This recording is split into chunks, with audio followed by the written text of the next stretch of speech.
Hi there, and welcome to my YouTube channel. My name's Richard, and I'm sitting in the Orangeburg, South Carolina airport on runway 5. And this little trip, here's the Orangeburg plate. Here's runway 5 right here. Just plenty big for what I'm going to do. Just show you where we are. We're going to take off at an elevation of 9,500 feet. And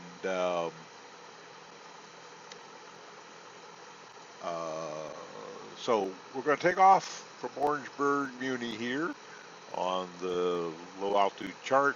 We're going to fly runway heading until I intercept this Victor 53. And looks like there's a minimum altitude there of 2,100 feet, I believe that. And we're going to fly inbound to the Columbia VOR. Here's the Columbia Airport. Here's Columbia VOR. And we're going to take off, intercept Victor 53 here, and go inbound to the Columbia VOR. So that's the plan. Let's get in the air. Okay, first things first, let's just check. Yes, brakes are now off. Takeoff trim is set. And we are ready to go. And the heading bug is set. That's always important to check. And the next thing to do is sync the magnetic compass before you take off. Right there. Okay. And I'm going to start the clock. Right there. Start the clock. And take off.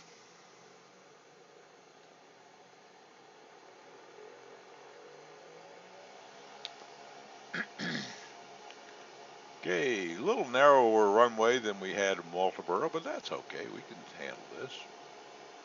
40 knots, 50 knots, coming up on 60 knots and taking off.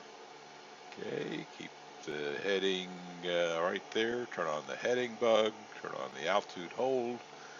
Vertical speed hold bug.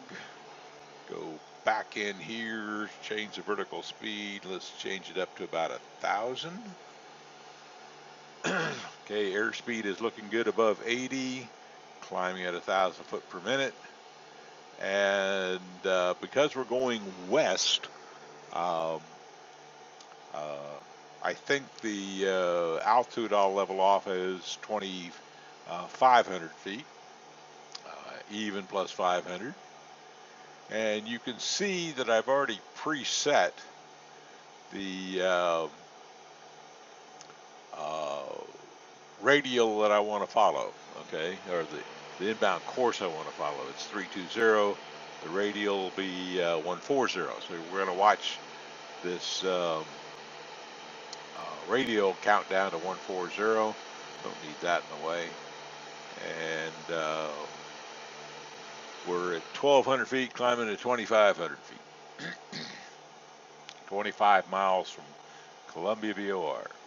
25.1 on 156 radial. Okay, 1,500 feet going to 2,500 feet on the runway heading of 05.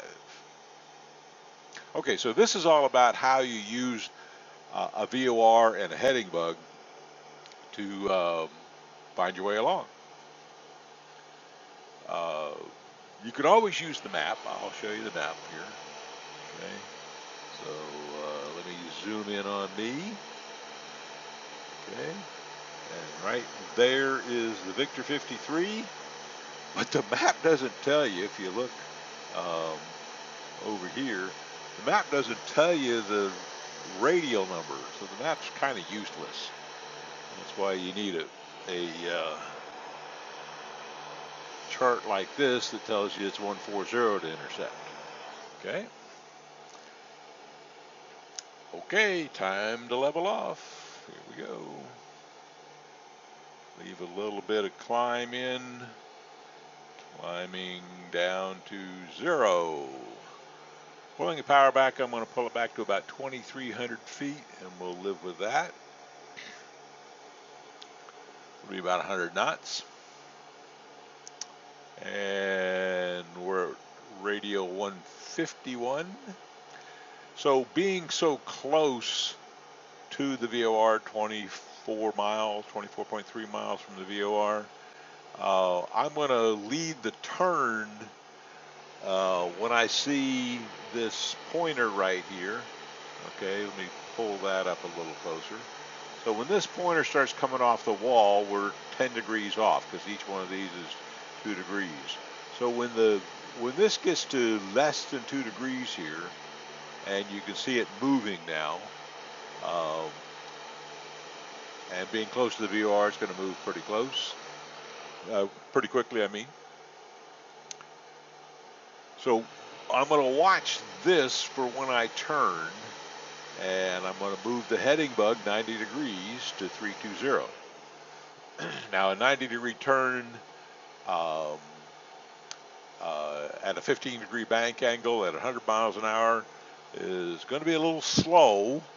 So what I will likely do is, so I don't overshoot the 140, I'll probably start it pretty close to 2 degrees off. And then if I need to take an extra little intercept, I will.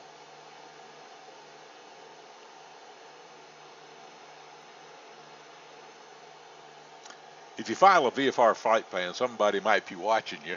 So you don't want, I said a VFR flight plan to the FAA would be something like, climbing runway heading out of Orangeburg, runway 5, climbing 2,500 feet, intercepting the Victor 53 to Columbia.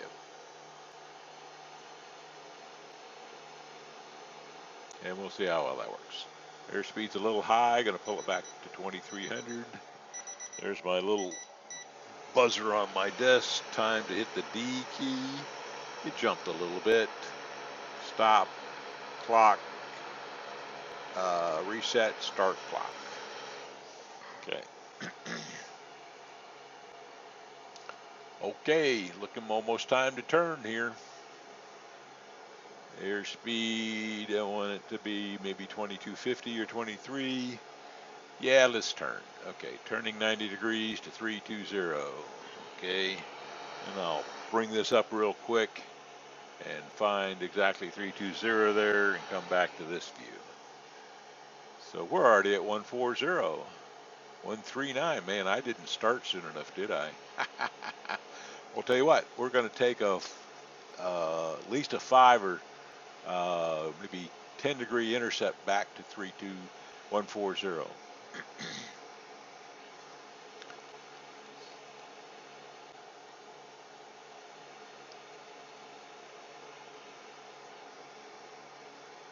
I guess I didn't judge my airspeed to be that good or that fast of a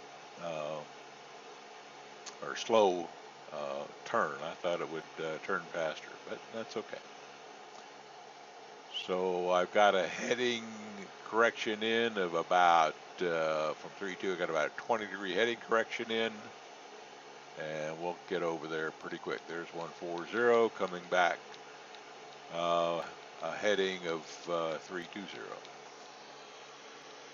Okay, let's see. Yep, there's 320. Okay, so we've done the intercept, and you saw me overshoot a little bit. So I hadn't done one that short in a while. Usually I'm flying a little further distance, but just goes to show you. Notice that this, let me bring it up a little closer. Notice that this is not straight. So I can put a 1 or 2 degrees to the right here. Let me try that. So I'm going to put 1 or 2 degrees. There's 2 degrees to the right, and get that a little bit more centered. The center is just about straight up and down, and it'll still be on a 140.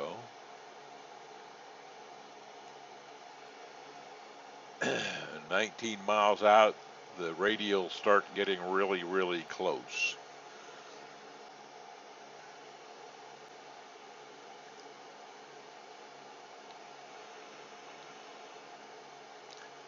Okay, I want that little indicator to move over. Yep, I want it to move over now because it says 141. I don't got any winds in, so I just uh, didn't see that one coming.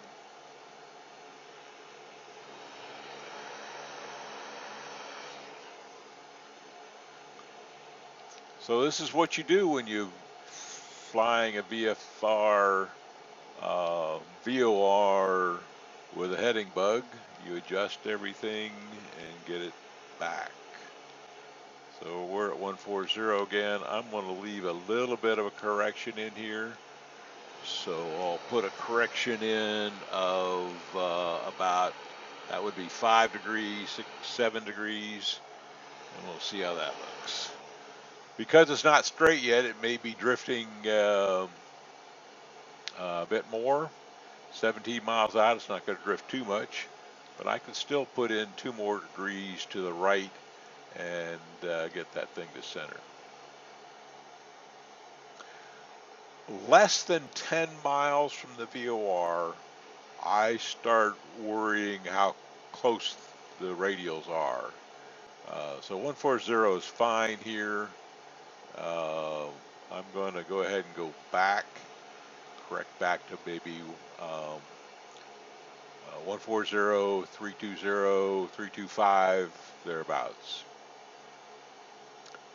Okay, so you understand now that playing with your heading and holding a course is doable. I do it all the time, but there are better ways, and in the next video you're going to see the better way to do that, and that's going to be using this nav button here, and I'll tell you all about it.